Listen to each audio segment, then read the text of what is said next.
California.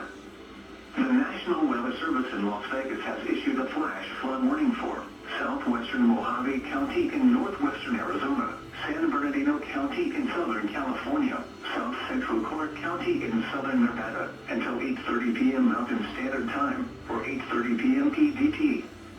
At 5:17 p.m. Mountain Standard Time, or 5:17 p.m. PDT, Doppler radar indicated thunderstorms producing heavy rain across the warned area.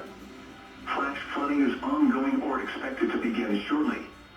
Hazard, life-threatening flash flooding. Thunderstorms producing flash flooding. Source, radar. Impact, life-threatening flash flooding of low water crossings, creeks, normally dry washes and roads. Some locations that will experience flash flooding include Mohave City, Laughlin, Catherine Landing, Big Bend Rec area,